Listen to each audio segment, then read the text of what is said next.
check. I always like to double check on my phone. Let's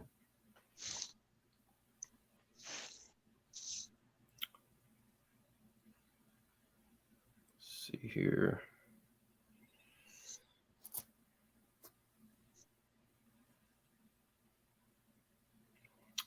Looks like we're live. Looks like it's working. Okay. What's going on, Joe? Great to see you. Let me know if you guys can hear me and see me. Thanks for showing up tonight. We have special guest Ghost Tactical, and we're going to talk about firearms, tactics, prepping. So we're just going to wait a couple minutes, just let people join in the chat.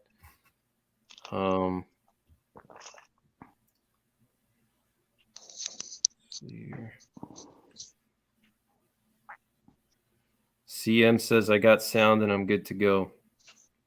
All right. That's always a plus. Yeah. Yeah, it is.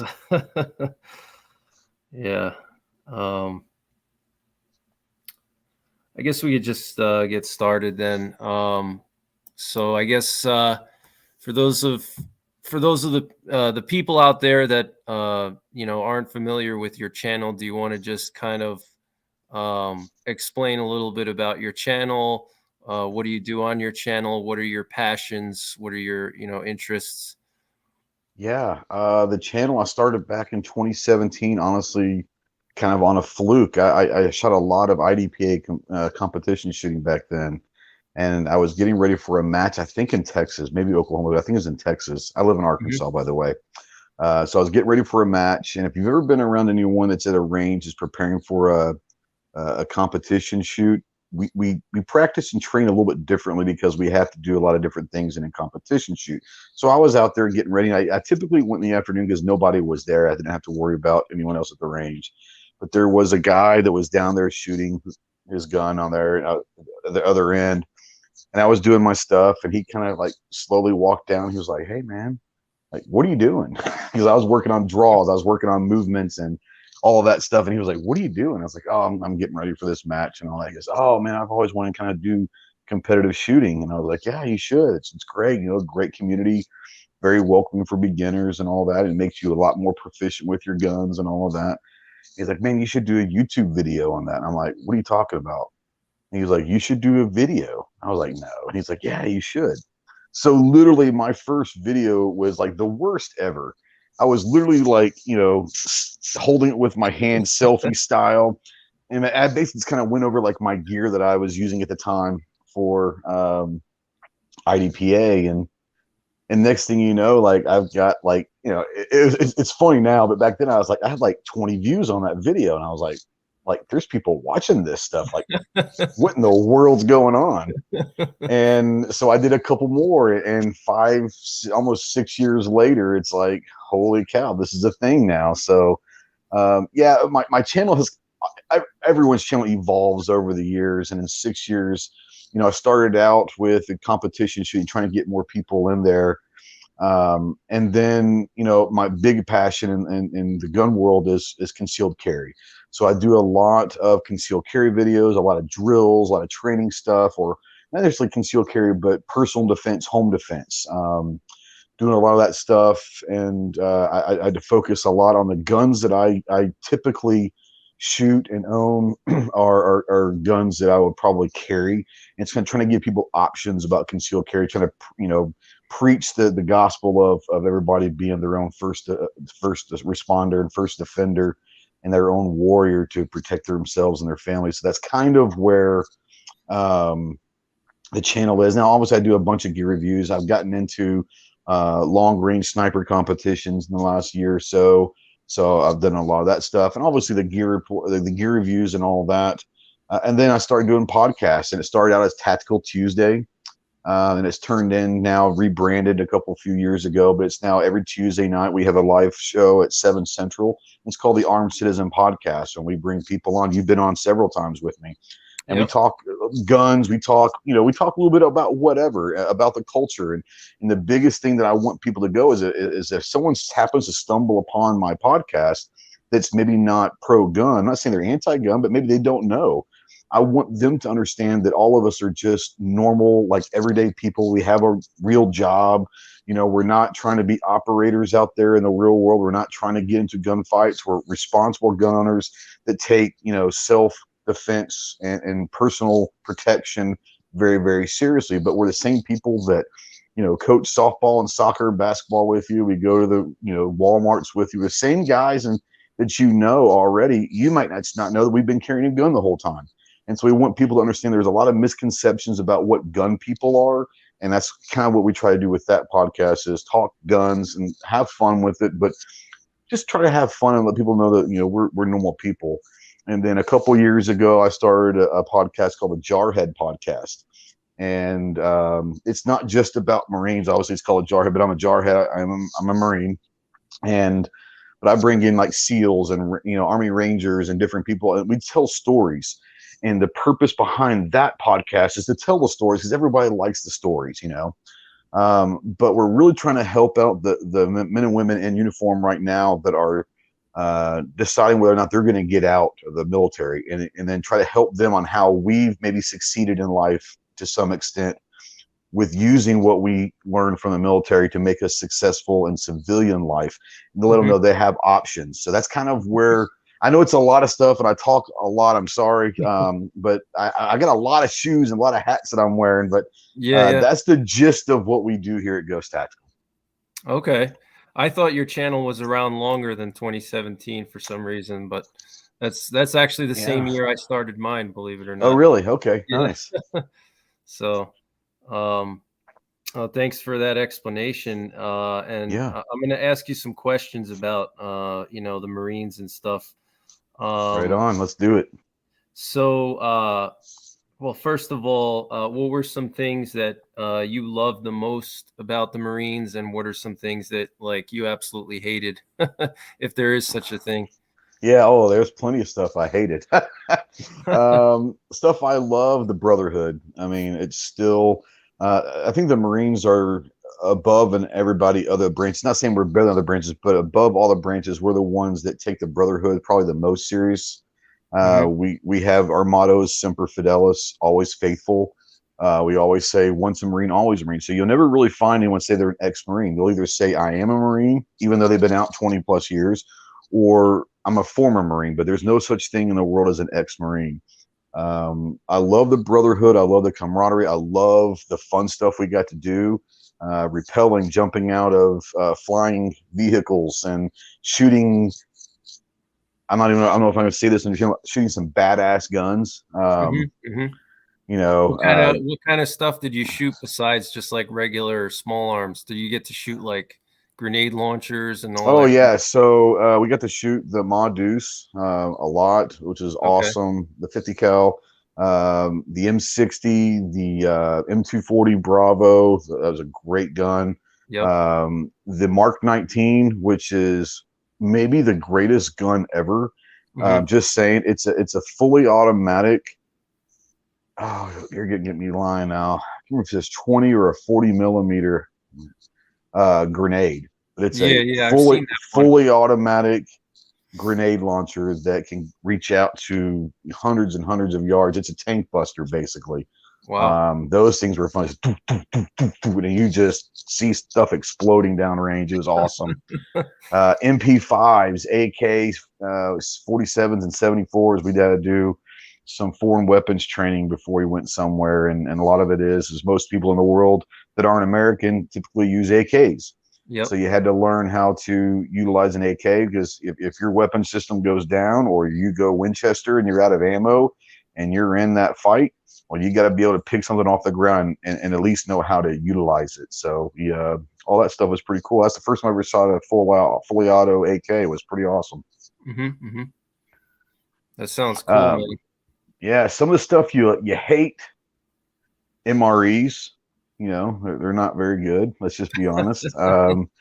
Honestly, the politics, especially when I was you're talking about a time back when in the 90s when Clinton was in office. And we were talking about this a little bit, before the show started. And you're talking about trying to downsize the military. and freezing promotions and pitting, you know, Marines against each other for the fewer promotions there are. Or in my situation, I worked directly for my officer in charge, my captain. And yes, we had chain of command, so there were some people that were above me by rank. But as far as my job, I worked directly for him in certain Right. areas, and Right. people were upset about that. So they knew they couldn't touch me. So they tried to make my life hell, and several of us their lives hell.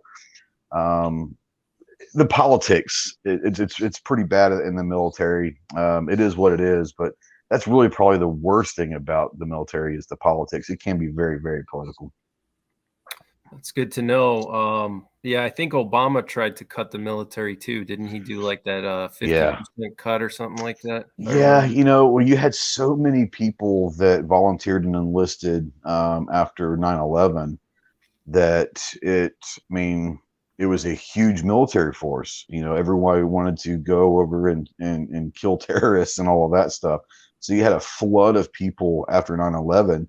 So yeah, you know, that's 7, 8 years later after after 9/11 is when he was taking office. Yeah, he was trying to downsize, Save a little money maybe or whatever. save a little money. I don't think that he was, I mean, there's, who knows? Who knows Yeah, who why, knows? Yeah. but yes, he did do that. Yeah, for sure. So what would you say are some cuz a lot of my audience they're not, combat vets, I mean, I'm Yeah. sure there are some out there that are, but for those of us out here that are not like combat vets or whatever, what are some like lessons and skills, that you learned while you were in the Marines that you found have felt that helped you in the civilian world, and specifically if you could touch on anything that would like, as far as like tactics, shooting, Sure. self-defense stuff, is there anything that you think the Marines kind of gave you like a little bit of an edge over people that haven't been in the Marines? Yeah, I would say that the biggest thing that I learned to do in the Marines that have helped me in my normal life is I can sleep anytime, anywhere. Literally, I can fall asleep. My wife makes fun of me. There are times when I'll fall asleep within 20 seconds of my head hitting the pillow. But I can sleep standing up. I can sleep sitting wherever, cold, hot. It doesn't matter. Mhm. For sure, I can sleep anytime, anywhere. So you learn to catch a 5 minute nap if you can. So that's probably the best thing I learned from the Marines is being able to sleep on freaking cue.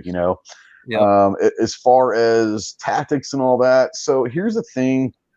People that know me, I see Clover Tax out there. He's one of my best friends, and you guys are friends. Yeah, I think he's been on the show with you before as well. But he's one Yep. of my Yep. best friends, and we talk every day, probably multiple times a day, honestly. But he also knows this is about me, and it's in my channel. When it comes to shooting, this is just my philosophy. I'm a more of about a combat target or a self defense, personal defense, home defense. I'm not trying to be a precision shooter. I'm not Right. trying to put a bullet through the same hole. I look at a torso, a Right. B-52 target, if you will, but a Right. torso. And if you're able to get consistent, quick shots and follow up shots in that torso, then I think you're doing your job. I don't think that you have to be a precision shooter in that realm. I Right. learned that from the Marine Corps. Our thing was one shot, one kill. Um, one, to save ammo, but two is being efficient. And you don't have to be, you're not going to try to put everything right between the eyes or whatever. You're trying to end that threat, whatever Right. that means. Right. And if it takes one shot, two shots, three shots, whatever it is, if I can put consistent follow up shots and quick shots on target on a silhouette, chances are I've ended that threat so I can move on to the next one. So I learned that in the Marine Corps because we use what we call a 36-yard zero. And in essence, with an AR or M16 using the 223, you zero your optic at 36 yards. And I've got a video on it, and a lot of people don't like it, but for me, it's great. It's called a combat zero. Yeah, I've heard of it. And yeah, it's great. And I love it. I use them for all my ARs and all of that. And it's one of those things where from 1 yard out to 300, if you put your point of aim like center mass in the chest, from 1 yard all the way out to 300 yards, maybe even a little bit more, but definitely from 1 to 300 yards, you're going to be able to get a 6-inch grouping anywhere from Yeah, in makes that sense. distance. Right. So I'm not trying to be right here. I'm not trying to be right here. I'm trying to make sure that I can hit from 1 to 300 yards, hit my target and end Yep. that threat. And that's what I've Absolutely. taken over to the civilian world. I'm not trying to be a precision shooter. I'm trying to be a defensive shooter. And Hmm. I really want to, and I tell people when I work with people at the range and all that, don't get discouraged and don't try to be perfect. If you're able to do a mag dump in, let's say, 3 seconds or less, and all 12 of those rounds are on that silhouette, chances are you've ended that threat. No, you're right. You're right. I think especially some of us more like hardcore, gun owners, we try to get everything perfect, and then if you don't Yeah, have the best range day, you get discouraged. Your shots are off or whatever, and you feel like, oh my sure. gosh, I had a terrible day. But Yeah. in reality, even if you're off by a couple inches, you're still gonna do damage. So Yeah, I mean, and you know what? Here's the thing about it. If you take 1, 2, or 3 shots and you haven't eliminated that threat, take 2 or 3 more. You know, right, I mean, honestly, yeah. your job is to end that threat, whether it's in combat or it's in a self or home defense. I'm a big believer. You shoot till that threat's ended, Yeah, and that's you good. know, It's good advice, yeah. Because I think that's a great point. Because a lot of people get discouraged if things aren't 100% perfect. yeah, Obviously, you want to practice your fundamentals and make sure you're doing your fundamentals properly every time. But if it's not 100% perfect, it's not the end of the world. yeah. That's It's funny. advice. Another thing, it just popped in my head. Another thing that I still do to this day, and I do it probably more than I should, or more than a lot of most other people do. When you're out at Camp Pendleton and you're in a desert and you're less than a mile from the Pacific Ocean, Hmm. every time we touched our weapon system, we had to go in at the end of the day and clean the absolute crap out of it. You didn't want rust because of the salt Seawater. water, the, the Yeah. the the sand and all of that, the dirt that gets in there. And so we cleaned religiously. We cleaned our weapons religiously. And I've kind of taken that to civilian life. I clean my guns probably more than I should.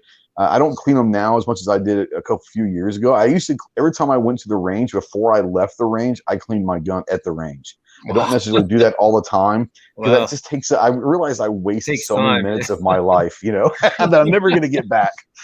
Yeah. So now I clean about every 1,000 rounds or something like that. But yeah, if I went Yeah. out there and shot 50 rounds at the range, I'd be cleaning. I'm like, you know what? I'm not getting that 5 minutes back. Yeah, I know what you mean about that. Yeah, it's almost like an obsessive kind of thing. But don't Yeah. they teach you in the Marines that, your rifle is kind of like your lifeline, basically, that you have to take care of it because it's going to protect you? Is that what they teach you? This is what makes the Marine Corps different than any other branch because there's so few of us. There's less. There's around 100,000. There might be 150 sometimes. Whatever 100, but it's definitely less than 200,000 Marines ever in the world at any given time, active duty. So Hmm. every Marine, no matter what your job is, and I'm not degrading anybody, but whether you're a cook or whatever you are, every Marine is a rifleman first. So the first thing they learn before they go to their school is they have to qualify with their rifle every year. They have to go to combat training before they even go to their normal, job school. So Hmm. every Marine is a rifleman. So yes, in boot camp, on day 3 or 4, you're issued an M16. Well, now it's probably an M4, but when I was in, it was an M16A2.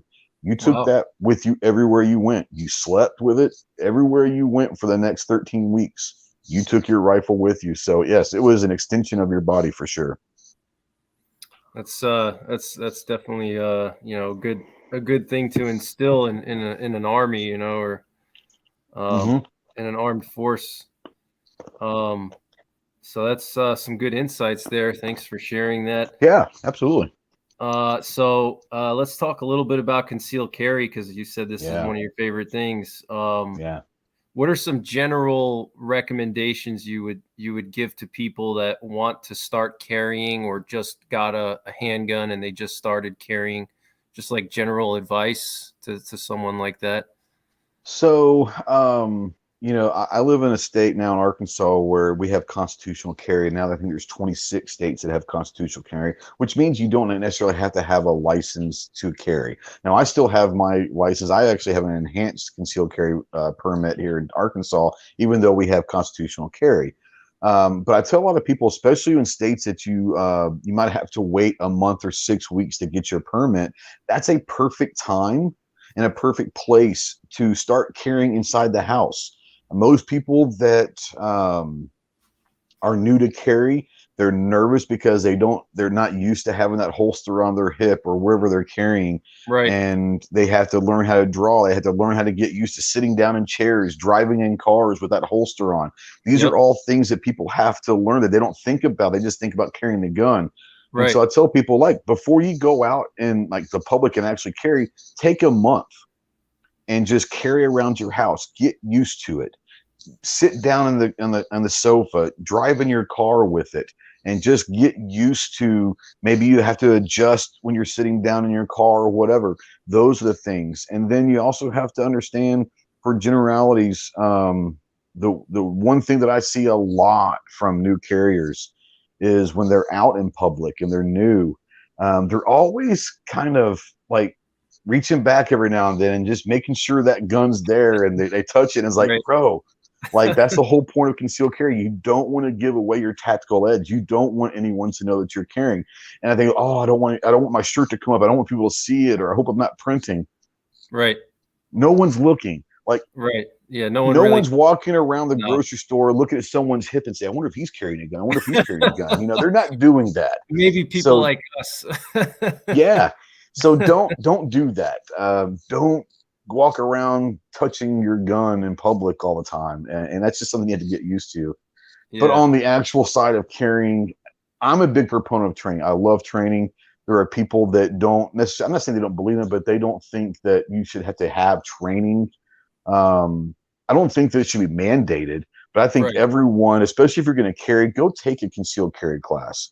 Go Yep. take a simple class that's going to help you learn tactics, understanding, if you're in a gunfight and you're having to change mags, don't just stand out in the middle of no and everywhere where you're changing your mag. Move, get behind cover, understanding different things. I think that concealed carry classes, even if they're basic ones, Right. helps people understand, maybe that lifestyle that you're getting ready to dive into, and understand that there are things that you can do to make your life a lot easier, and all that. So I still think people need to train all the time. I think you need to take a class at least every year, a concealed carry class. Just keep things refreshed and get as much training as you want and as you can afford. Hmm. You can never have too much training. You can Right. never Right. have too much training. But I know there's people out there that aren't really big on it. But I think that if you're willing to and able to, go find some courses, and don't be afraid to go find some of the big dogs that are charging $500 for a 2-day course. You're going to get a lot out of it. You're going to get well worth that money Right. on some of those. But yeah, support your local instructors as well. But shoot, that's the biggest thing. Shoot as much as you can. Be familiar with the firearm, and if you have one gun that you're going to carry, know everything there is about that gun. If you have, like me, like 4 or 5 that I rotate my carry rotation, I know everything about all 4 or 5 of those guns. I know exactly how the sights work. I've got them dialed in. I know how they feel. I know how follow-up shots are going to look like. I know what it's going to feel like, and all of that. Get to know your gun. It's a tool, and it's going to help save your life. Hopefully you never have to use it, but if you Right. do, be ready to use that stuff. Some good advice there. And are there any like particular brands of ammo or types of bullets you like in your carry ammo? There's all kinds of carry ammo out there. Is there like one particular, brand you like or not It, really? I like it, just, and I've always used it, and I don't know if it's because it's the best. I'm not saying it's the best, Right. When I was starting carrying, it was really the only carry ammo that I could find locally, and so I started using it, and I've grown to love it. But it's the Hornady Critical Defense, and I Okay. love that. It's a phenomenal round, and that's what I carry when I'm carrying. That's what ammo is in my carry guns. Am I saying it's the best? No, it's expensive. Yep. But do you really want to put a price on cheap ammo that's going to save your life? Possibly. There's a lot of great ones out there. I tell you one that's a pretty good round that is fairly cost effective is the new Sig, the V Crown. I've seen them. Uh, Yeah. it's pretty. I like that ammo a lot, and it's cheaper than the Hornady. But like I said, I just kind of always carried Hornady because that's what I when I started carrying. That's what was around here as far as carry ammo. I have good friends at Hyperion Ammo called Veteran Ammo. Obviously, it's kind of near and dear to my heart, but they've got a great little jacketed hollow point that's really good too. There's every company's got carry ammo, a jacketed hollow point. They've all got it, and let's be Yep. honest, they're all good. Yeah. It Yeah. really depends on what you can find, what you can afford. But I will say that if you're going to carry, you might want to have some kind of a carry ammo, whether it's a hollow point or whatever you want to call it, because it's designed to do certain things in a concealed carry. Absolutely. Absolutely. And are there any like particular drills you like to do at the range for concealed carry that Oh, jeez. probably a A lot, ton right? of them, a ton Yeah. of them. I used to do. I'm actually going to bring it back this year by popular demand. A lot of people on my channel, so they want to bring it back. For about a year or two, I did a thing called Drill of the Month, and it was kind of a Okay. competition. It was to get people to the range and shoot these drills. But I made it a competition, maybe entice them. They might win something if they Hmm. go out and shoot these drills. There's a ton of them. You got the Bill drill. You've got the Mozambique drill, double tap drill, what I call the John Wick drill, where it's you know two to the chest, one to the head. It's up to you. But like the bill drill, you can't go wrong with the bill drill. If you can do the bill drill, the Mozambique drill consistently and get it Hmm. down, you're going to be okay. Now there's a drill. It's called a dot torture test, and all you got to do is Google dot torture test, and it'll pop up and it'll have like a little target you can print out 8.5 by 11 target, and it's a 50 round drill, but it's going to go through. And this is the one thing I think everyone should shoot once a month, hands down. Go get a box of ammo, take it to the range. I'm gonna do a dot torch. If this is the only thing you do every month, this is gonna make you better. But Hmm. it's gonna be you're gonna have to shoot from a draw. You're gonna have to shoot strong hand only, weak hand only. You're gonna have to do multiple shots at a time, getting quick shots on target and all of that, follow up shots. Just Google dot torture tests and you'll be able to print out a target. And I think that is probably the most comprehensive, best drill anyone can do, because it's literally going to put you through everything that you need to do for carry. Okay. Dot torture. I see that. Okay. So Dot it's like, torture test. And it's got a bunch of little circles and all that. And each circle has like a 1, 2, 3, or whatever. And it'll tell you what you have to do for each one.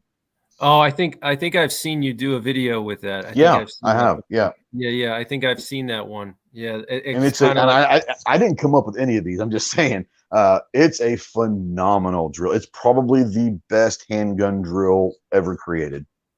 it's kind of like designed to like surprise you a little bit. Is that right? So it's like everything is different, and then Everything's makes different. you Like I said, you're think. gonna shoot normal one shot, then two shots on another one, then maybe three shots, or one shot on this one shot on this one, and then you're gonna have to go strong hand only, one handed, then weak hand only, one handed, from the draw, all sorts of stuff. It's gonna put you through the gamut and to make sure that you're getting everything that you need to do to be proficient with your firearm. It's a great drill. Well, thanks for that suggestion. I'm sure a lot of people will find it very useful. When it comes to like a defensive handgun, what are your thoughts about a reflex sight, like a burst fast fire, or like Sure. an RMR? Are you a fan of those, or I'm not. I don't run dots on my handguns. I never have. So Hmm. a little backstory on me. I grew up in Dallas, in suburbia Dallas, and I never shot guns. I mean, I might have shot like a 22 of my buddies on his ranch or something at a can or a snake and a kid, Right. but I never really shot guns before joining the Marine Corps. And so when I joined the Marine Corps, the first really gun that I ever shot was an M16A2. And you're like, and it changed I was like, oh my God, where's this been on my whole life? But we were back in the day before the Trijicons were issued in boot camp. So we went through boot camp with just iron sights. Hmm. And so I learned how to shoot on iron sights. Hmm. And so for rifles, for like back then I was a bit for handguns, the M9, which is the Beretta 92, whatever you want to call it, is how I learned to shoot handguns. And we didn't have optics, so I learned everything on iron. So I'm still a big. I love irons. Like I've got a couple of dots, and I got a couple guns with dots on them. But the vast majority, like all but two of my handguns, um, don't have optics. Now, that said, I'm not saying that they're bad. I think that whatever it takes someone, I think everyone should learn on iron sights. And then if you Right. want to graduate to an optic on your handguns, go for it. Right. And if it helps you see better and it helps you be more accurate, great. I'll tell you the one thing about a dot that will help some people, especially if they're new to guns, is I'm sure you shot guns with, you don't like it as well, but I'm sure you shot handguns with dots on them, right?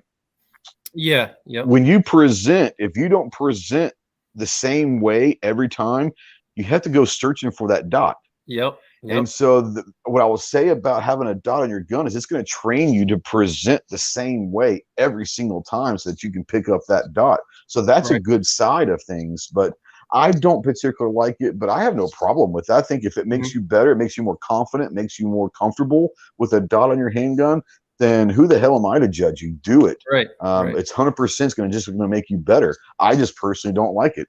Hmm. Hmm. Yeah, no, it's become really popular the last few years. I noticed, like I have a buddy of mine, and I don't know if he's watching. I hope not, because it might embarrass him a little. But he got like one of his first pistols, and he bought like this really expensive custom Glock, and it had like a Trijicon RMR. And I told him, I'm Mhm. like, dude, why don't you take that thing off and practice with just the irons first? It's your first handgun, you know? Yeah. And I don't know, I just don't understand that. But I think it makes sense to train with irons first and then Mm. graduate to optics, like you said. um And I think that for like an AR platform as well. Now I love dots and all of that on ARs, yep. LPVOs, red dots, reflex, Sure. holographic. I love them all. I Yep. love optics on rifles. But once again, I learned how to shoot. We qualified out to the 500-yard range with an M16A2 with no optic. We were shooting That's 500 crazy. yards with iron sights, and That's you had to crazy. hit. I mean, it was. So that's how I learned to shoot with the AR platform, the M16. Um, with irons. I think if you learn how to shoot irons, no matter what happens, if your glass breaks, the battery runs out on your dot, whatever it is, and you've got some flip up irons on your AR, Absolutely. 100% you'll be able to be efficient still. Yeah, at least especially in close quarters, especially, right? Because when Hmm. you were shooting at 500 yards with the M16, did you guys have to hold high, or did they have like special aperture for that to adjust? So you could adjust the sights, Yeah, right? right. So let's say we qualified usually on a Friday. Actually, we Hmm. qualified on Thursday. And if you qualified on Thursday, if you wanted to try to go for a higher qualification on Friday, you could, or Hmm. you could just kind of hang out the range on Friday and help your buddies that didn't qualify. So Friday was the ones that people that didn't qualify Thursday got a chance to requalify on Friday. Hopefully they passed. But Monday through Wednesday, so you go to qualify, you're not just there to qualify, you're there the whole week. So Monday, Tuesday, Wednesday, you're shooting at the 100, the 300, and the 500-yard ranges, and you got your dope book, and you're figuring out the wind and all that, but you're writing down like, okay, here's my dope for 100 yards. Here's my dope for 300 yards. Here's my dope for 500 yards. And you got that worked out to where the only thing you really had to worry about at that time on qualification day was wind. And you have to make an adjustment on windage or whatever. But Right. yeah, you've got your dope book. So you had it pretty much, even with irons, you can adjust, on those where you had your dope book that you kind of knew about where you needed to be. And then you Right. sit there and say, okay, so I hit the target, but I was kind of low. So either I don't want to raise my elevation. So yeah, I'll hold a little bit high, just a Hmm. little bit. Hmm. But the biggest thing you're trying to do at that point is you're trying to adjust windage. Right. Sometimes you just hold, sometimes you actually make an adjustment, depending on the change of wind, but that's kind of how it is. That's interesting. So do you have any recommendations, just like general recommendations for people? We talked about people that are new to conceal carrying, but what about someone Yeah. who's new to firearms in general? They want to buy their first gun, or they just got, a rifle of some kind, and what are some recommendations you have? And they're specifically purchasing it for defensive use, like let's say they got an AR or they got some kind of pistol. Are you talking about for optics, or Just what do in you want? just in general, like, somebody bought their first gun, like, Shoot it. what Shoot the hell out of it. Get to know everything about that weapon, so whether it's a handgun, a rifle, a shotgun, a revolver, whatever it is, whatever you have, get to know that gun in and out. Make sure you know exactly how every feature on that gun works. Make sure that you understand how the trigger is going to work, if you want to shoot from reset or not, whatever. Learn everything about that gun. And the only way to do that is shoot. Shoot, shoot, shoot, shoot, shoot. And you're going to get better. You know, and that's why I tell people, don't be, especially for the new shooters, don't get discouraged if you're not hitting the targets right away. It is what it is. The more you shoot, you're going to understand grip pressure and being tense and all of that stuff. A lot of people that start are nervous, especially they never shot a gun. So they're going to grip that thing with a death grip, and they don't realize that actually doesn't help you, with getting shots on target right away. Need to learn the proper grip, the proper, how to press the trigger properly. People just kind of stick their finger. They don't realize that there's a way to press that trigger that's going to help you be more accurate, not going to jerk it. Oh, I'm shooting everything low left. Well, yeah, because you're anticipating the shot, and you're kind of doing that to anticipate the recoil. Let it happen. Understand what it is, and just learn about that gun and how because we could take the same Glock 19. You and I could take the exact same gun up there and shoot it completely different. So you need to learn how you shoot your gun the best way you can. And all that is by shooting it. Yeah, no shortcuts for sure. Yeah, no. Gotta spend the time and learn as much as you can, practice as much as you can, and Oh, yeah. take training and all that. So you have a lot of, knowledge and experience with, the CQB aspects. I love CQB. Would It's you honestly probably my favorite thing in the world to do, as far as guns go. I love it. really Love training. Yeah. CQB? Oh, yeah. I love it. So what would you say are like some critical things that people should know if they want to be good at CQB? Like some critical aspects of it, whether it's like a theory, like, I don't know the word for it, like a theoretical, like which way you should position yourself, or different tactics and things like that. Like, Man, there's so many different facets to CQB, whether it's a one-man CQB, two-man room clearing, four-man room clearing. They all bring different things. So what I'll say this, if you're talking about home defense, that's typically going to be probably a one-person room clearing, a CQB with one person. And I'll say this, from one person, let's say, to four-person CQB room clearing tactics, the more people there are, the quicker you can get a room cleared, because there's more guns and more eyes, right? yep. It doesn't mean that you're going faster. It just means there's more people that are able to get different fields of fire, so that room's getting cleared. The biggest misconception, I think, that people that have never done it before, and this is where I see a lot of people being dangerous, and they don't even know it. they're putting themselves in danger, they're putting their loved ones in danger, is if you go and try to clear a room by yourself, um, most people see operators doing it on YouTube and all of that on TV, and it's real quick, and it's clear, clear, clear. Well, first of all, they've been doing that for a long time, so they know exactly what they're doing. But two, it's Hollywood. Okay, if you're doing a one-man room clear, it's going to take a while. It should take a while because you're responsible for every inch of that room, and you have to learn how to slice the pie. That's the biggest thing. Learn how to slice the pie. Learn different fields of fire, fields of vision.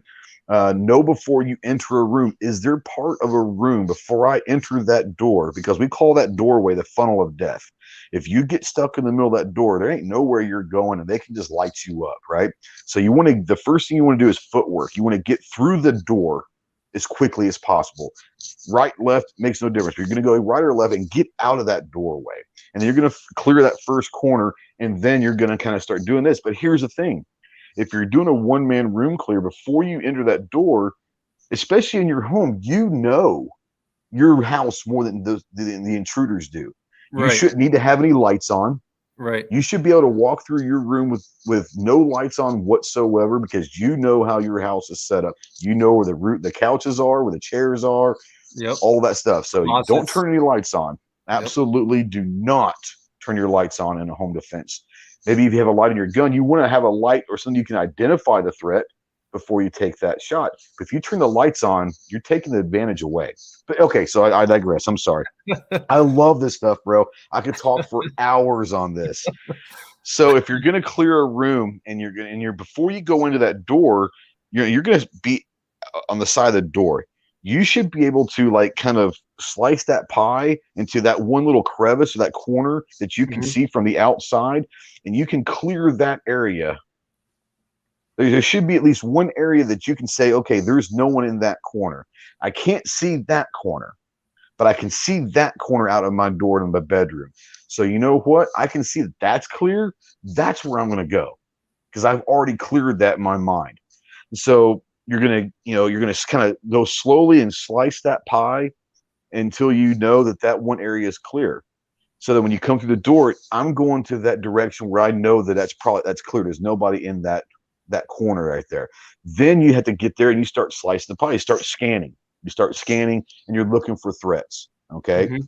Mhm. Um, the biggest thing that here's the weird one. Okay. And this is kind of more advanced. When I'm clearing a room, I am not looking down at my through my dot. I'm not.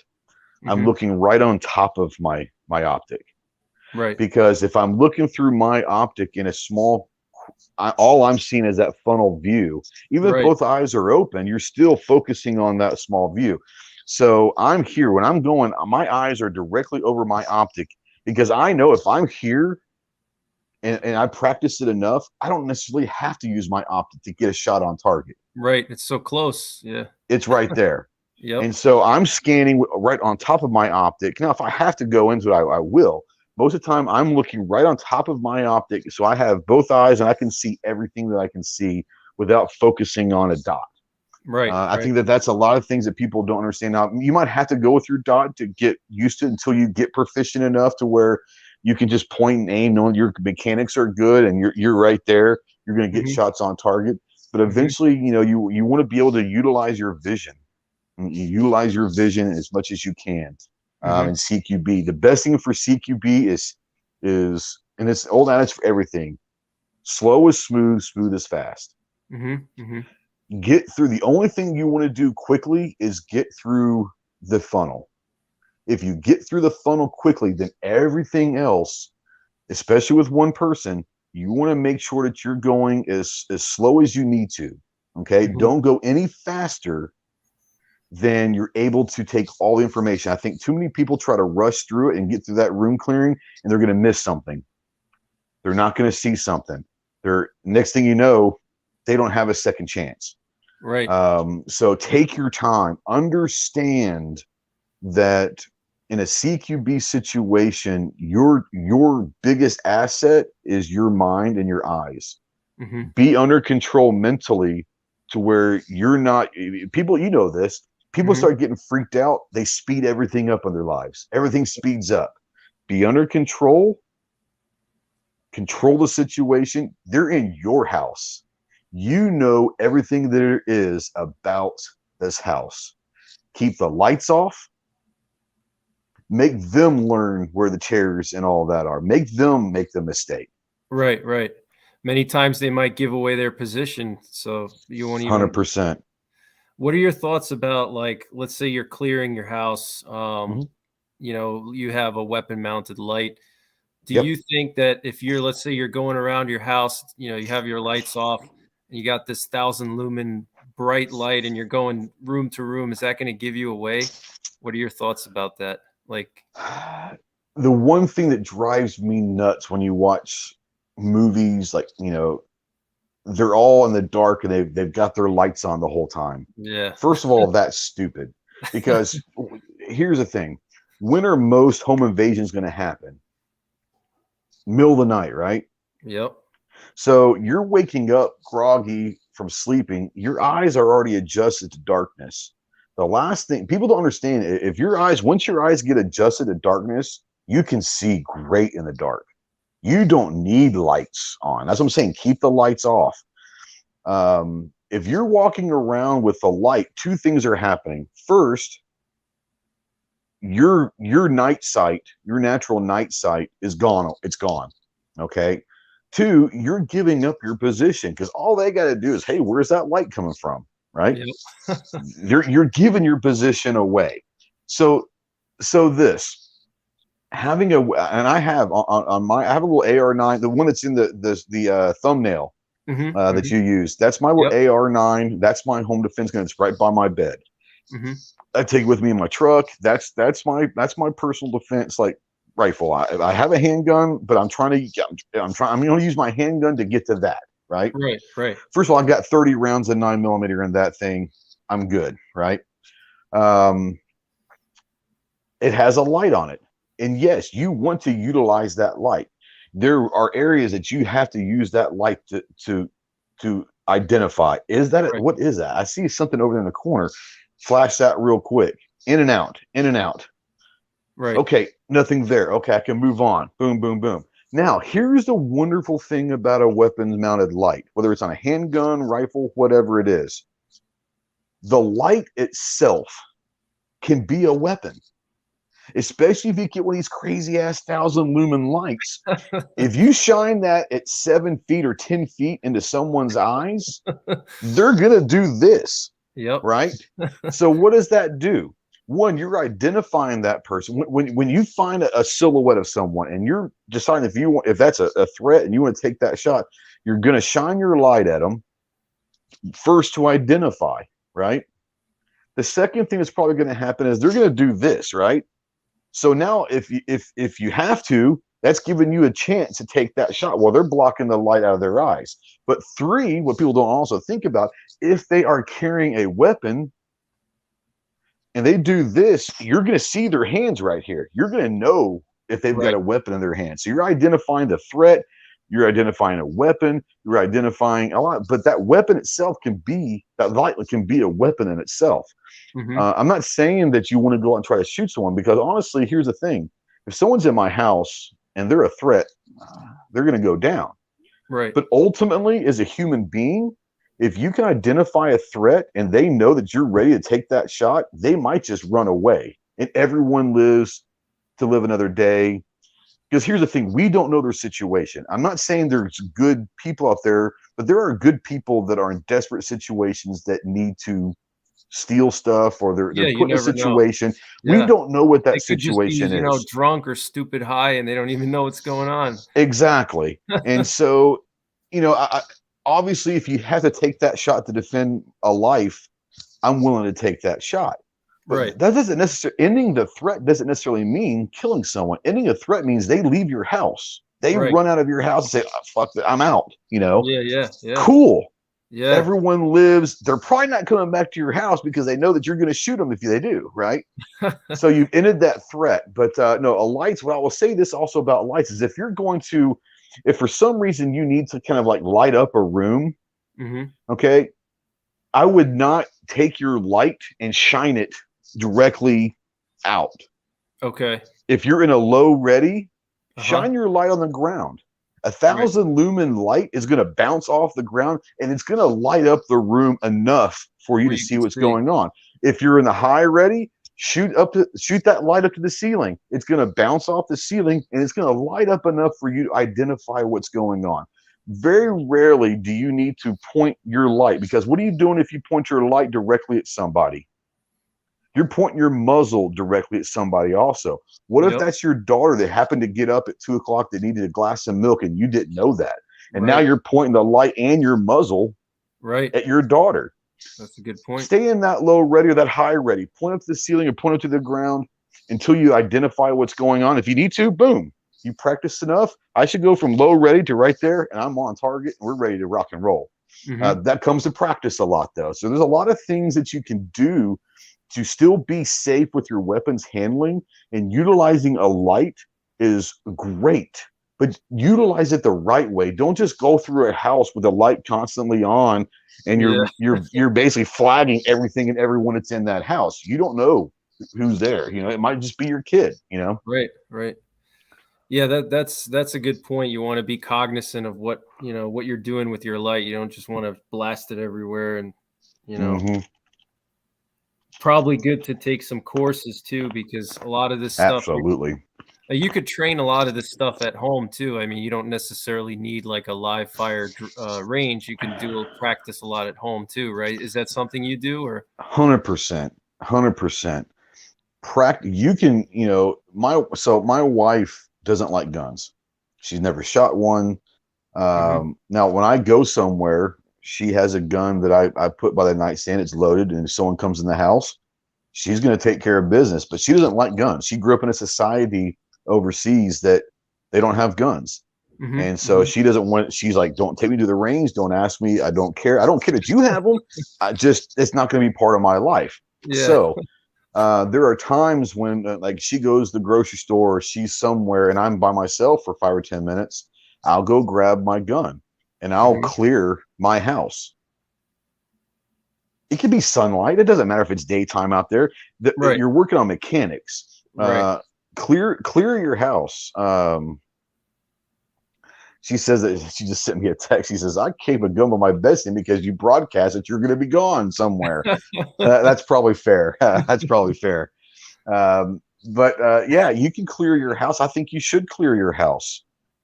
It's doing two things. It's getting the mechanics of slicing that pie, of checking corners, checking closets, checking, whatever you can. There's certain ways to clear a closet, to go from one room to another. All these mechanics, you just have to practice. Practice makes perfect. Actually, perfect practice makes perfect. So you want to do that. Take your time doing that. But you also understand that not just the practice of the mechanics, but you're also practicing your footwork. You're practicing, can you clear that room with your eyes closed? Here's why it sounds weird. That's interesting. I try to leave your bedroom and try to clear when no one's there if you don't want. And obviously, this is an unloaded gun. It's Right. it's dry fire. Right. Um, leave your bedroom and try to walk around your living room with your gun with your eyes closed. That's And tell me interesting. how many pieces of furniture you knock into. You should know I've got about 5 steps from this door to that chair. I've got about 10 steps from this door to that couch or whatever. You should kind of know Right. what you're doing in your own house. You should know Good the idea. setup of your furniture. So if you can, I'm not saying you're clearing a room with your eyes closed, Right. walk around without your gun. Just Right. randomly walk around your house and your living room or whatever with your eyes closed and see how many pieces of furniture you bump into. That's a You, great you'd be idea. you'd be fascinated that you think you know your house until you do that. Yeah, yeah, yeah. That's actually the first time I've heard someone say that. It makes a lot of sense. Well, and there's a part of it that we had to get used to in the Marines and doing different things. You had to learn what your natural stride was. Does that make sense? Hmm. So if you're doing navigation, especially night navigation, and you're using a map and all that, you had to kind of know how exactly, not exactly, but pretty almost exactly how long your natural stride, not stretching, not shortening up, but your natural stride. Right. For So your you kind paces. of know that your paces, right? Your pace Yeah. length. So if you sit there from your door and you literally walk in a direction and you count one, two, three, boom, or I hit something, I look down, okay, there's a chair. So I have three paces to this chair in this direction. You go a different direction. You walk until you hit something. Oh, there's a wall. Okay. I have 5 paces to hit that wall. And you can kind of get used to it eventually. You That's should be able smart. to walk around your house with your eyes closed and really not really bump into much at all. That's a really good idea. It's really smart. You might That's look like a weirdo, but you can do it. That's why I do that when my wife's not around or she's already in bed or something like that, or she's somewhere in the house that I'm not. I'm not going to let her watch me bump into stuff. yeah. That's a great idea. That's honestly the first time I've heard someone say that. I mean, that's really smart. So if we're talking about like, gear for CQB, like Yeah. what kind of like firearms do you prefer? Obviously a long gun is obviously preferable to a handgun.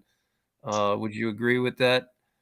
It depends. I think one of the greatest things that's ever happened into the gun culture is an AR-9 or an AR-9 pistol. Even Okay. an AR pistol, I love AR pistol, even the 5.56, but AR-9, you're talking about being able to put 30 rounds of 9mm through an AR style uh, weapon system, and you can still utilize two things. One, you can utilize your carry, your home defense, whatever you call it, your carry ammo.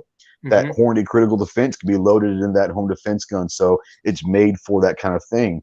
A lot of them take Glock mags. So if you have a Glock 17 or a Glock 19, and you don't have a 30 round stick or whatever, Yep. but you got a Glock 17 or 19, now not only can you share ammo with that handgun, you're sharing magazines with that handgun. So whether Yep. you're carrying a handgun or that AR-9 that carries Glock mags, now you've got the best of both worlds. If I need to switch to my handgun for some reason, I need to, open this door and I want to use my handgun with one hand. I can open this door with the other instead of having the AR, or Right. I can switch magazines, whatever I need to do. Personally, forever, I was a handgun guy, and I still am a handgun guy to a certain extent.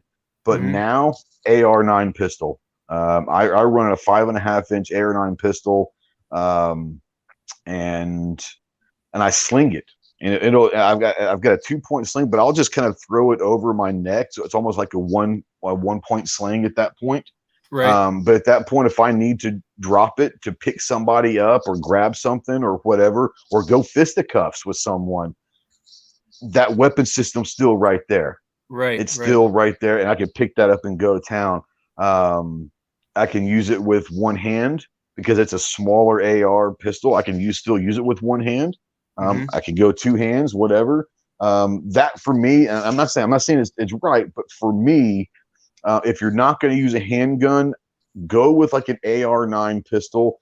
And if you've got a Glock, find an AR-9 pistol lower that takes Glock magazines, because now you can load up on Glock magazines Hmm. and share ammo and magazines. Yeah, it's smart. It's smart. Actually, what's interesting is this idea was pioneered probably by the settlers when they went out west back in Mm-hmm. the day. They had the 44 Magnum lever action rifles, and Yep. then they had the 44 Magnum revolver, and it makes a lot of Sharing sense. ammo, Sharing 100%. ammo. Yep, it makes a lot of sense, especially in a defensive situation.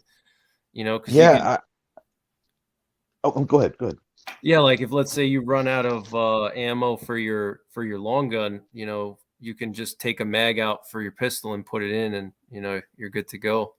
Yeah. So, Or if something happens, your handgun malfunctions or your AR pistol malfunctions. Well, you've got all these magazines that if one's not working, the other one's going to. You're right there, ready to go in that fight. I think one of the cool things I tell people all the time is if you're only going to buy like two guns, and I'm not saying this because I'm a Glock fan. I am a Glock fan for what they are. Right. I appreciate what they are and how. I mean, talking about a reliability issue, you can rely on a Glock to go bang no matter what you put those things through. But I tell people all the time, if you're looking for a carry gun and a home defense gun, and you can only buy two guns, go get yourself a Glock 19 and an AR-9 pistol that takes Glock mags. Because at that point now, the only ammo you ever have to worry about buying is 9mm. It's Yep. readily available. It's relatively cheap. You can Yep. find it anywhere. And all you got to do is load up on Glock mags. Well, guess what about Glock mags? Of all the proprietary mags there are in the world, the Glock mags are hands down the cheapest. So Yep. there's aftermarket ones. You can find a Glock mag for less than $20. You can go get 10 Glock mags. And that's Yep. going to fit your Glock 19. And it's going to go fit your AR pistol. And now you've got loaded up on one ammo and one magazine that's going to run two weapon systems. Yeah. Perfect. Makes a lot of sense. Yeah, and Glock mags are easy to find. I mean, they're always in stock, so that they never run. They're not, one of those things that are hard to find. So yeah, that's a great idea. I mean, you could even go up to like 10mm if you want more. 100%. If you want a 10mm, go get yourself a Glock 20 and a 10mm AR, a PCC, something like that, Right. That's pretty cool. That's a good idea. As far as like optics on like your AR-9, what do you like? Just a red dot? I'm running right now. I am running a Sig Romeo 5 on mine. Okay. For one reason, and I used to run a Bushnell. I have Bushnell. I use a lot of Bushnell. I love Bushnell. Now on my battle rifle, which is my AR-15 right here, this is kind of my battle rifle. I've got EOTech with a 3x magnifier. With the light, I've got a tourniquet on my on the stock. On the stock. I don't know if you can see the tourniquet right there. Yeah, I can see that's my battle rifle. Like that's the one. Like if I have to go like Red Dawn, that's what I'm going with. Let's be honest. Right. That's a 5.56. Absolutely. But I'll run an EOTech on that. But on my AR-9, I was running a Bushnell forever, but I picked up this Sig Romeo 5 for one reason only. One, I've heard a lot of great things about just being a simple red dot. It's durable and all that, but it has the shake awake technology, which I love, to where you don't have to worry about turning the red dot on in the middle of the night. If you at 2 o'clock in the morning, the last thing you're worried about is, oh man, my red dot's not turned on. Now I'm screwed. The shake awake, which the Sig has them, Holosun has them, anything that you can find with shake awake, as soon as that rifle moves, the dot's on. Turns on, yep. And so you don't ever have to worry about turning it on or off. It's on. And you get 50,000 hours of life on those things, so you're not going to have to change the battery hardly ever. Right. And then like the little 2032 or 30, whatever, the 2032 batteries that you can buy for 25 cents at the dollar store. Yeah. Like that's what these things take. So you can load up on those things and just have them around if you need to. But I'm not saying you have to have that, but I think for a home defense gun, having a shake awake technology dot on it is great, because you never have to worry about, do I need to turn that on? Did I forget to turn that off? The battery's dead or whatever. It's literally, you pick that up, you put it up, and that dot's already on. It's almost like an iron sight, basically, at that 100%, point. Absolutely, yeah. You forget that it's even a red dot because it's just, you just grab it. It's just there. Yeah, it's just there. Yeah, those are good. I think those are actually, if I remember, I think it was like Leupold. They were probably the first ones that pioneered that, I believe. I could be wrong, but they did. And I think Holosun's kind of what made it popular to the masses, because they came out with it. What was the 509, I think? And they had it for like $250. So it was an affordable, right? Except for Leupold. Leupold's by far better, but a lot of people can't afford Leupold, Yeah. The Holosun was like the blue collar man's EOTech. Yeah. Now, Hudson Valley Prepping and Survival out there says the Holosun has solar backup power. Yeah, there is another one now that I don't know if it's still called the 509 or if it's a new generation of the Hmm. 509, but it's the Shake Awake, but it does have like a solar panel on top also that can recharge, which I think is awesome. That's Yeah. pretty cool. I didn't even know that. That's Yeah, so my crazy. buddy out there off the X, he's actually here in my hometown. I shoot a lot of them. He's a good friend of mine, and he runs Holosuns. Yeah, the Shake Awake technology changes, especially for home defense. Once again, buy what you can afford, buy what is right for you. But if you can find one like the Sig Romeo 5, it's like 120 bucks, like maximum. Hmm. It's like under $100 sometimes. You can find them on sale. It's a great optic. The Shake Awake technology. If you can afford a Shake Awake technology, no matter what brand it is, I'm not saying anything, but whatever brand, if you can find a Shake Awake to put on your home defense gun, your rifle or whatever, Right. get it because you're never going to have to worry about turning that thing off or on. Yeah, that's a really good point. So you do like a red dot I for your do. Yeah, primary. And then 100%. obviously you have backup sights too. Yep. Yep. I have the flip up rear and front irons. Actually, I don't know if they're iron or not. They're the mag pull. I don't even know if they're iron. Let's be honest. They might just be like hard poly or plastic or something. But the flip up backups, and that's the cool thing about a lot of, especially the Sig. And I'm sure that the Holosun has them, but the Sig comes with two different mounting attachments that can be basically mounted directly to the Picatinny rail, or it Okay. comes with a riser, which I use the Okay. riser. Yep. So Yep. now that red dot's now it's gonna change your point, but in a CQB, you're not gonna have You to don't worry about need holding. You're not gonna hold a whole lot, right? you don't need like a perfect cheek weld in those distances, you know? Right.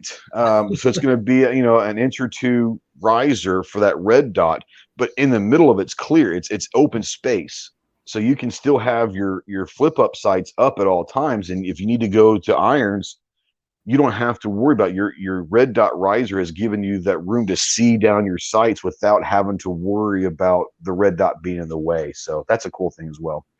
Yeah, yeah, those are definitely good to have.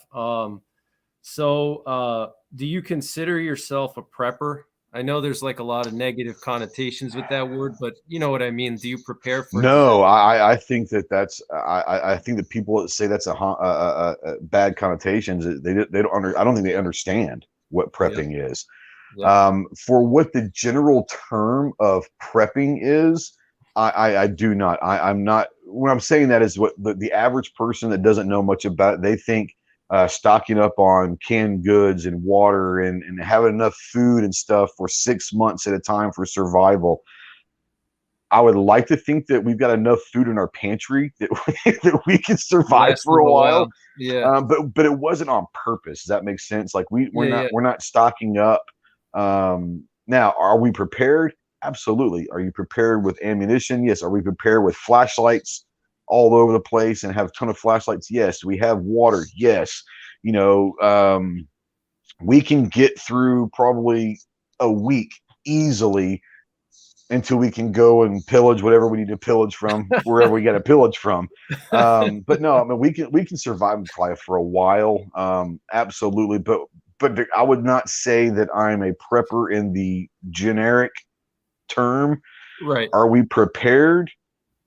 Yeah, we have enough stuff here where something happens, electricity goes out, a Hmm. tornado comes. There's enough stuff here that we can survive for a while. We got enough canned foods and water that can get us through.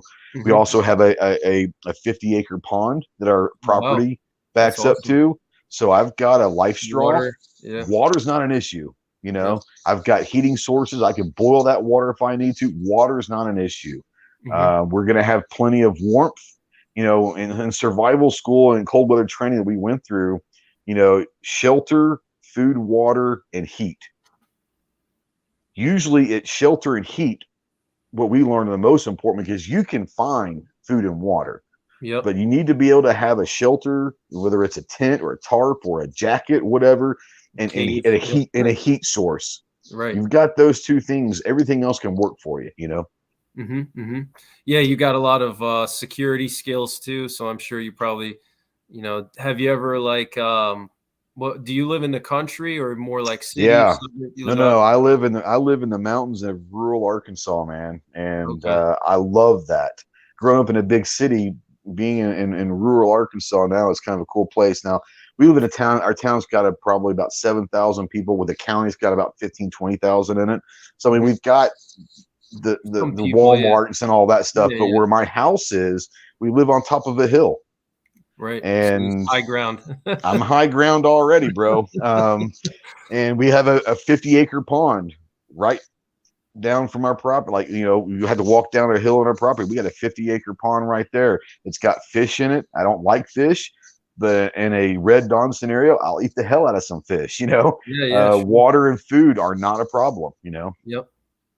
Yeah, you know what's interesting is that you're probably in one of the safest areas in the country, believe it or not. That's why I The don't mind being here.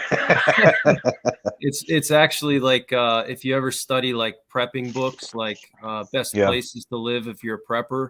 Ozark Mountains, man. Yeah, Ozark Mountains is one of the best areas in the country because Yep. you don't have a lot of nuclear war targets nearby, and you don't have a lot of big cities nearby. So, You know, there is a nuclear power plant about an hour and a half from here. okay, But at that point, yeah. What are if you gonna do? if they're going to do after that, then it doesn't matter where I'm at. If I'm, Yeah, you no. know, it's whatever. Yeah, yeah. No. But the cool thing about my area also is in Arkansas. Here's the thing about Arkansas: even the Democrats have guns. I heard that. Yeah. Pretty awesome. Like, I think Arkansas is literally behind Alaska the most gun owners per capita Really? in the country. I think like Alaska's like 89%. We're like 81%. Like Oh, wow. 81% of Arkansans own guns. So Wow, even I the didn't know that. Democrats own guns. So here's the thing: if a Red Dawn scenario was going to happen and they came to Arkansas, they thought that if people think that the rooftop um, Koreans were I mean, remember them. Yeah. wait till you come to Arkansas and meet the redneck. You know, you get the hillbillies and the rednecks of Arkansas, Yeah. and everyone owns guns and everyone hunts. So official, technically, they're all kind of snipers to a certain Right. extent. Got millions of snipers out there, Bring and it they're on. woodsmen too. Yeah. Yeah, bring it on, because you're done. Yeah, I always think about, like, if like China or Russia tried to invade us, like a Red Dawn scenario. I mean, I don't think they would really get that far because, you got all these rednecks out there. I mean, it would just be picking them off left and right. So funny you say that, because Clover, I don't know if Clover's still out there. Clover and I, we have really strange conversations. I'm sure you have buddies that like when Clover talk every day, but we rarely talk about gun stuff. It's just normal weird stuff, you know. Hmm. Um, we were actually talking about the Red Dawn scenario happening. It's like, okay, so pick your poison. So you want to drop. People say, oh well, we'll just, first of all, if you would drop in LA, you can have California. Take it. Like, we're good. But here's the thing: you want to like, attack and invade in California, like in LA. Like, you're coming from the water, you go to LA. Do you want to see how quickly Bloods and Crips and the Mexican Mafia, the three big gangs in LA, do you want to Good see how point. quickly they can come together under one umbrella? As if we're being invaded, they've got guns that they're not supposed to have. And you want to see them, they're going to get together at least for a while. Hey, it's a truce. We're in this together. We're on the same team. So do you want to go to the cities where all the gangs are? Or do you want to go to the flyover states in the Midwest where all of the good old boy hunters are? Take your pick. You don't want to invade us because Right. everyone's got guns. We got 300 million guns in America, and I think people it's know how to use them. yeah, yeah. Oh yeah. That's a good point about the cartels and all the gangs and everything. They have all kinds of stuff that, people like us don't have because of the black market. So Exactly. that's kind of one thing that I kind of worry about, though. If there was like a collapse, that some of those gangs, they may not be very skilled, but they're going to have all kinds of crazy stuff, and they might be able to, you know what I mean, like raid houses and exert their dominance over certain areas. They definitely could. They could do that now if they wanted to. Let's just be honest. Hmm. There are certain areas of this country, certain cities in this country, that the gangs slash cartels, whatever you want to say, um, they could take over anytime they wanted to. Yep. They've probably got more firepower than the police departments. They've got more people than the police department can send. They could take over. Most major cities could be taken over right now if they wanted to. Luckily, from what I know and what I've seen of gang life, is as long as they're getting theirs and they have their little territory, they're usually pretty happy, Yeah, yeah, they're which not. is a great thing because, yeah, you're right. With the weapons that they've got, the numbers that they've got, and we're talking about people just like the military. That's a brotherhood. Like Yep. that's a tight knit group. They're willing to die for their friends and their brothers. And Yeah. when you've got someone that's focused with that kind of firepower and all of that, they could take over LA. If Yeah. the Bloods, the Crips, and the Mexican Mafia, if those three groups ever got together for a simple reason, LA's gone. Like they can take LA no problem. Yeah, I bet. 100%. Especially because a lot of people there are disarmed because of all the, the gun laws and everything. So you don't have, a There you ton of, go. you don't have the redneck army over there, so No, unfortunately. so being in Arkansas and you were from Texas, were there any like Mhm. big hurricanes or disasters that you lived through or No, no? I've been in a couple typhoons when I was stationed overseas in Japan, Oh wow. which are basically hurricanes, but I think they flow the opposite. I'm not exactly sure the actual difference. My wife could probably educate me, but a typhoon's basically a hurricane. I've been through a couple of those. Nothing that was like destructive or anything, but you get 60 to 80, 100-mile-an-hour winds. I don't care where you are. It's kind of weird, it's kind of Yeah, yeah. hard. Yeah. But I've Yeah. never been in a tornado. I've never been like anything like that. Dallas, you're not going to get there. Now you'll get a bunch of rain from the hurricanes. It would come up through Houston and Galveston and all that, but we always got rain. Tornadoes.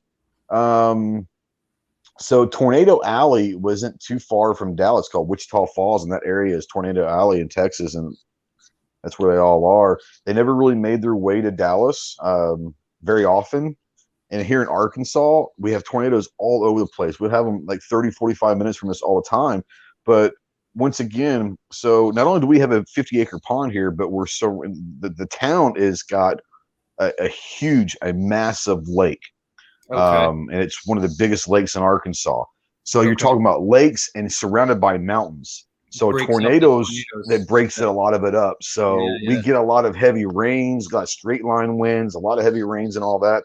But like natural is like tornadoes and all that. Not saying we're never going to have them because they have been here before. Right. But I've been here 20 years and the closest tornado was about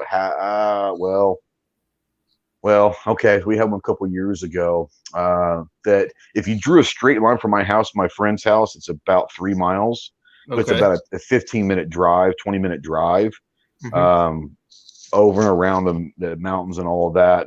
That did hit and it tore his house up, but most of the time it's about 45 minutes away. That's good. That's good. So you haven't really. That's I've good never to had hear. to worry about that. Yeah, I'm sure you probably have, Oh but yeah, I yeah. have not been through it. That's wow. That's good. Usually Texas gets hit hard by tornadoes and hurricanes and stuff. So Yeah, the hurricanes are more down south by Houston and Galveston and all that, and the tornadoes. And I don't know, maybe it's because it's Dallas. I don't know, like this. There's something about the city or something. I don't know. That yeah, might yeah. change the weather patterns from heat. Yep. I don't know, Hmm. but we never had to worry about them. I mean, we never really were ever worried about being hit by a tornado. That's interesting. That's good. So are there any like threats to our country right now that concern you, like terrorism or wars or cyber attacks? Is there anything that kind of concerns you? Something going down? This is gonna sound weird. Yes, I'm aware of all of those that could potentially happen. Um, I think I'm probably more worried about cyber stuff right now because that can happen from wherever they are. They don't Right. have to necessarily physically invade us to cripple us Right. instantly. You want to see how quickly our monetary system and our financial system can crumble. It takes one click of a button, and the U.S. is crippled, maybe Yep. forever. Do I worry about terror? We all worry about terrorism. Yeah, especially with seemingly open borders. I'm not the guy that says build a wall around our entire country, don't let anyone in. I'm not that guy. But the threat, I mean, who would have thought that 9/11 would have happened? You know, I mean, like no one ever expected that. No one thought that could possibly happen. And now that it has, it's opened up everyone's eyes. It's like, well, I mean, it could happen again. I'm not the guy that worries about that stuff. It sounds strange. I live Right. my life day to day, and I'm happy. Like I'm never gonna be rich. My wife and I, we don't put money like we don't like have this like private slush fund that we're gonna retire at age 60 and be multimillionaires. Right. We live a lifestyle that we enjoy life today, and if we have money and we want something, we buy it. If we Hmm. want to go on a trip and we have the money, we go now Hmm. Hmm. because we're not guaranteed 20 years from now. So our lifestyle is live today. And so my mentality is I'm a pretty optimistic guy. I like to turn silver and shit into silver, Yep. if you will. I'm that guy. My wife is the opposite. She's going to turn silver into shit. um, so we balance each other out probably. Yeah. But for me, my mentality is I'm going to enjoy today. Whatever happens tomorrow, I'll react to it. So I try not to like live my life fearful of what's going to happen tomorrow. It doesn't mean that I'm not prepared or I'm not willing to do whatever it Right. takes. But Right. I'm not that person that's going to sit around the house wondering when the next bad thing's going to happen. I don't know if that Hmm. answered your question, but I think the biggest threat to us right now is in the White House. Let's just be honest. That's a huge threat. It is a huge threat. Yeah. It's a Threat to the huge whole world. threat. Yeah. Yes, Yeah. 100%. Yeah. It's crazy, man. I can't believe I'm still shocked at the elections and everything. It's a big shock. Yeah, Um, Thanks for spending some time with me tonight. I had a good 100%, time man. I had a picking your blast. brain. This was fun, bro. Like, it was. It was fun. Thanks. I'm glad you I'm liked it, sorry I man. talk a lot. I talk a lot and I talk kind of fast. I apologize for that to you and your audience out there. That's just kind of how I roll, man. That's all right. Yeah, no, that's you had some good information. I didn't think about like walking around your house with Yeah. the lights off. It's a very smart idea. So is there anything you want to just promote about your channel or anything you have going on? Feel free because you spent the time here with me. So go ahead and promote if you Oh have yeah, anything. if it's one of those where I'm the kind of guy that I get rashes when people start talking about shotguns, lever action rifles, and revolvers. That's Clover Tack stuff. That's why we get along. He's the FUD of the group, and I'm the operator of the group, if you will. Okay. No, I love those things, but if you like kind of the tactical side, and I'm not talking about the tactical side, but Right. the tactics side, the drill side. You're gonna Practical stuff. yeah, most of my content's gonna be with semi-automatic pistols, ARs. Like I said, I've gotten into the long range competition with my sniper rifle and all that. If that's something that you're interested in, then my channel might be for you. If you're Mhm. looking for someone that's going to talk about shooting clay pigeons and 6-shot revolvers and Henry lever action rifles, go find Clovertack. He's your guy. Uh, but yeah, we have a lot of good time. We try to have fun on our channel. We try not to take ourselves too seriously. Um, you know as well as I do, we're very lucky to be in the position that we are, that people actually listen to what the hell we talk about as if Yeah, we it's know what crazy. we're talking about. It's weird. Yeah. And I love it. I love getting to know people through. I mean, you and I didn't know each other several months ago, and Yep. now like it's relationships like this you meet through YouTube. It's Yeah, crazy. it's crazy. I know. I met so many So people. Yeah, it's yeah, crazy. it's weird. And so like yeah, we like to have a good time on our channel, and we do the podcast. We'll have a good time with the podcast, and we'll talk guns and talk all that stuff and try to pass on knowledge, but we're going to try to do it in a way that's normal everyday scenarios that maybe make sense to the normal person and try to have a little fun doing it. So that's kind of where we're at. But yeah, man, I had a blast. Thanks for having me on, bro. Yeah, thanks for coming. Yeah, and yeah, he's got some really good practical content, none of that flashy stuff. That's what I like about your channel, it's just real down to earth, and it's kind of catered to the regular person.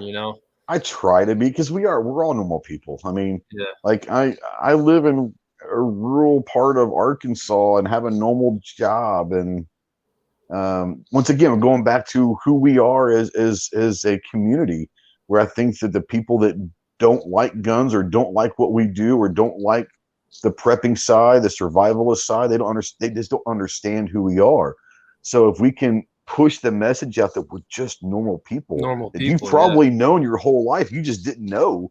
And then Right. so I'll say this is like, so we were friends for 15 years, and then you find out that I carry guns and now you don't like me.